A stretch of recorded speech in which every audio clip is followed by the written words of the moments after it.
Can I turn this pack of ramen into a Michelin star dish? This is good old Shin Gold Ramen. It's the chicken flavor and I love Shin ramen. It is so good and we go through a lot of it here at home. And something I thought would be fun and challenging would be to take something like this, do as little to it as I can in terms of adding ingredients and just see if I can make this pack of instant ramen into a Michelin star dish. So just like any pack of ramen, you've got your lovely noodles. And then with the Shin, you get the soup-based packet and then another soup-based packet. Usually one of them is the spice and the other one is the more umami and meat flavor. And then you get your little dehydrated veggie flakes. Gotta love that. So with these four components, can we turn this into something that looks really expensive and nice on a plate? Well, let's just see if we can. All right, so immediately from the get-go, I'm thinking the noodles, I want to transform these noodles into something that isn't just cooked noodles, basically. I have tried to turn these into a fritter before, and that is where my mind is going. I could boil these noodles, add a little bit of liquid, blend it until smooth, and then turn it into more of a dough and pan fry it. So I'm thinking that is the direction here. And then I can use these separately, have two different flavor components, two different sauces, and we can garnish to our best ability with these little dehydrated veggie flakes. So I think that's gonna be my approach today for this. So the directions normally tell you to boil 2 cups of water and then add pretty much everything, and then you just cook it for about 5 minutes and you got your lovely ramen soup. So for the noodles, I think I'm gonna make that same approach just to get them cooked and softened. I'm probably gonna go for a slightly more al dente noodle because we're gonna be cooking it a second time in a pan and I don't want them to be super mushy or become gummy in any way. So I'm gonna keep that in mind here, but I'm still gonna use about 2 cups of water. And then I'll just bring that to a boil. It would help if there was a propane canister in this burner. I've got so many empty canisters, I need to recycle that shit. Well, that's better, isn't it? That's not very much water, so that shouldn't take too long to boil. I'm gonna add a little bit of each of these into this so that the fritter itself has flavor and it's not just bland noodle. I'm still undecided on where we go with these because this one is just like pretty unattractive little flakes. It's not the same veggies in the other packs of this brand of ramen that I've seen before, so. And they literally taste like nothing. So these are gonna go on standby. I'm gonna need a minute to think about what we're doing with this. So we're just about at the boiling point here, so I'm going to drop this disc of noodles into our boiling water and just gonna submerge it for a few seconds until it starts to break apart. I'm gonna go with 3.5 minutes to start. It says 4 to 4.5 on there to eat it as soup, so I'm gonna give it a minute less. And I think just so we can flavor these noodles while we still have a couple minutes of it boiling, I am gonna add a little bit of the seasoning packets in here. Still saving most of it for later on. So it's been 3.5 minutes, so I guess we'll just see if this is done enough. Still got a nice bounce to it. On the al dente side, it's got a little bit of flavor from the seasoning packets, but not very much. So even though these seasoning packets are so heavily concentrated and full of sodium, I am gonna add a pinch of salt to this. So we didn't add very much of that to the noodles. So I want the noodle fritter to still have a lot of flavor. And then I am going to drain these, but I'm gonna save that cooking liquid because there's obviously flavor in there, and any component that has flavor we need to hang on to just so there's more options to work with. And then we'll go ahead and drain these. So I'll just keep the noodles in a bowl here. So for this fritter mixture, I'm going to use a little bit of this cooking liquid here, just so this can be more of a batter, because my goal is to add enough moisture to this to where it'll blend into a really, really thick batter, but not so much that it becomes really liquidy and watery, because then we just won't be able to cook it as well. And then I am going to add just 1 egg to this. My goal was to not add anything, but just so this can be a nice batter that cooks up decently. We already got the starch and the flour component from the noodles. I just want these eggs to sort of act as a binder. And I think we'll just blend this and see how this turns out. And then in we go.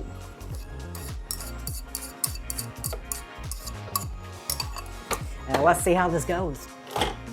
So I'm just gonna pulse. Screw it, we'll just blend.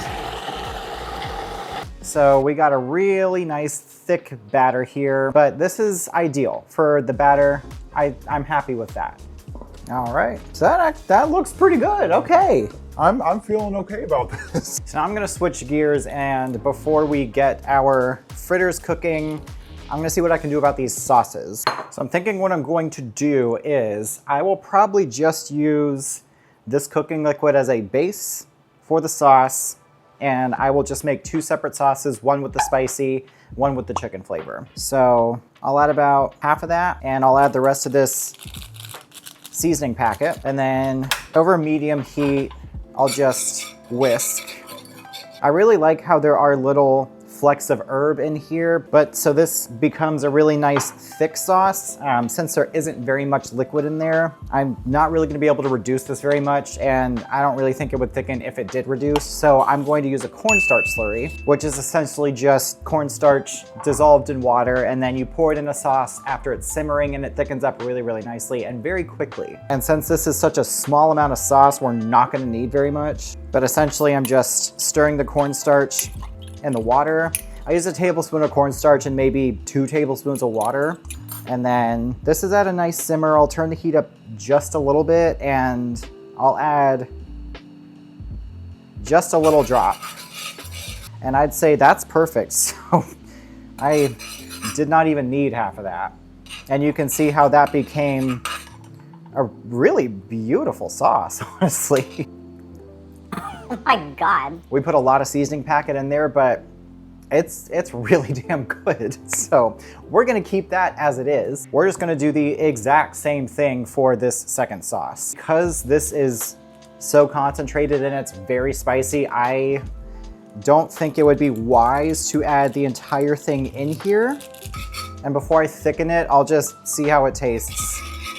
Because it'd be really cool if there was like nothing left over from this packet of ramen either. I'd say there's probably about maybe that much left in the packet. It's already at a simmer, so I'm just gonna do another tiny little drop of the slurry in here since we barely needed any the first go. So that's probably good. Nice and thick. Still has a pour factor to it. This one, you get the chickeny flavor first, but then the spice comes in, and it's a really, really nice spice element. So we've got our 2 sauces. We've got the chicken flavored sauce, the spicy sauce, and then we've got our batter for the fritters. We've got these damn dehydrated flakes. And when you think about Michelin dishes, it's a just wonderland of textures and flavors and components. So this would be a 4th component. We've already got 3 here. This would be number 4, and it'd be a really, really nice crunch element.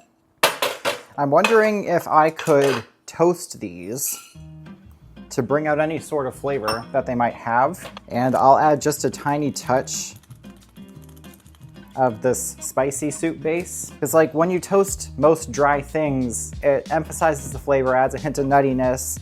It does something to emphasize them. So I'm thinking with this, if I could just toast these a little bit, get them barely coated in that soup-based powder, some sort of flavor will evolve and happen here, so they're actually another interesting component to the dish and not just dehydrated whatever the f they are. I'm thinking maybe just a touch of salt and then a little more of that seasoning packet.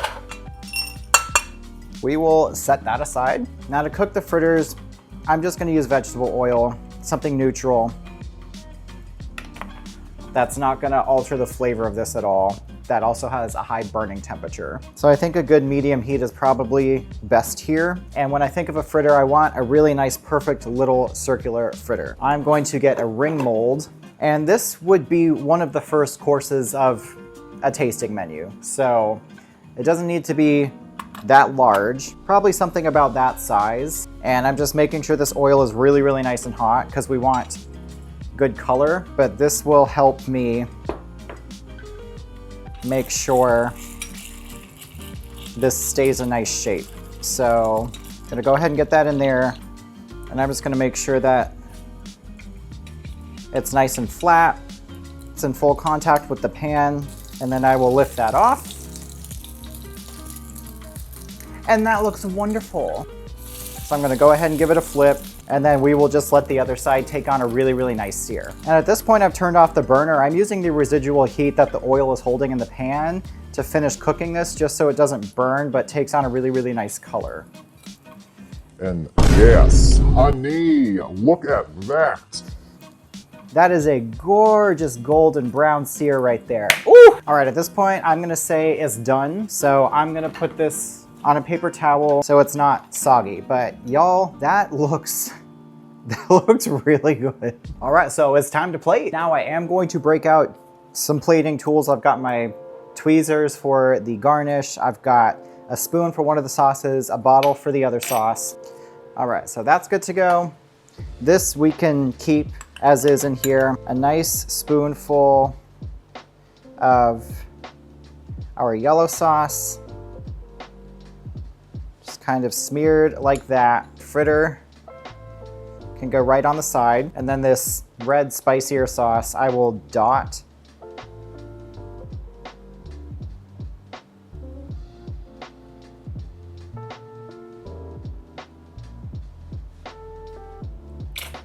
well, and then I'm just gonna clean up this guy here because he's a little messy. These toasted crunchy bits. I'm wondering what if we do the toasted bits on these dots of sauce over here. That looks cool.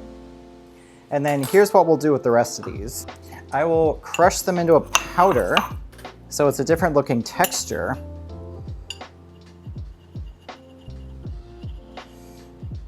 And then just give this a good wipe. I, for one, am very proud that I was able to turn this into this. The fritter cuts really, really nicely.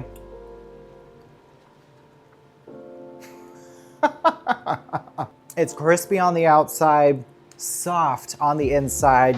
The flavor from the chicken sauce is so concentrated, so intense. They're delicious together. And then if you get some of this crunch with the spicier sauce, I can't believe I did that. Oh my God. I am so proud of that. Oh my God. All right, well, if you want to see more of this, let me know in the comments. Make sure you give this video a nice thumbs up. Hit that subscribe button and the notification bell so you can join me every week for new exciting videos, recipes, whatever I feel like doing in my kitchen here, because this was the right thing to do. Thanks for watching today, and I'll see you next time.